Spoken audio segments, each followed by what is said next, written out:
Hello everyone, good morning. সকাল সকাল ready সেডি হয়ে বেরোচ্ছিলাম তো একটা জায়গায়, বাট এই দই আমাকে আটকে দিল। কালকে মা এই দইগুলো পেতেছিল, কিন্তু এত সুন্দরভাবে দইটা বসেছিল আর এত টেস্ট হয়েছিল, এটা তো আমি বসে বসে খেয়েই নিলাম এক বাটি। তারপরেই মার আমি মিলে বেরিয়ে পড়েছিলাম। কোথায় যাচ্ছি বলো তো? ওই যে আজকে ছিল ভোট, সেখানেই যাচ্ছিলাম। তো ওখান থেকে চলে গেছিলাম রিয়ার বাড়িতে ফোন চার্জ দিতে।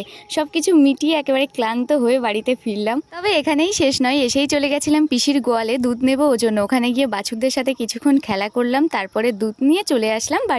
এদিকে পুকুরে এসে দেখছি যে ঠাম্মা আমার কাঁকড়া ধরতে ব্যস্ত। থোপা দিয়েছিল তো সেখানে একটা কাঁকড়া ধরেছে। দেখো, দুপুরবেলাটা তো এইভাবে কেটে গেল। বিকেল বেলাতে বেরিয়েছিলাম একটু হাওয়া খেতে। এখানে আমার ভাই গাছের মাথায় উঠে শুয়ে শুয়ে জাম খাচ্ছে। ওকে কোথাও পাওয়া যাক না যাক, গাছের মাথায় ঠিক পাওয়া যাবে। ওর কাছে জাম চাওয়াতেই আমাকে একেবারে জামরুলের মতো একটা বড়সড় সাইজের জাম দেখো ছুড়ে দিল। ওটা জাম তো ওর থেকে ক্যাচ ধরে ধরে আমি নিলাম, তারপরে ও কাঁচা জাম ছুটতে লাগলো। আমি ভাবলাম না থাক, যেটুকু হয়েছে সেটা নিয়েই বাড়ি যাই। আজকে ডিনারে কষা কষা চিকেনের সাথে দিনটা শেষ হলো। তো চলো আসছি পরের ভিডিওতে, সবাই ভালো থেকো।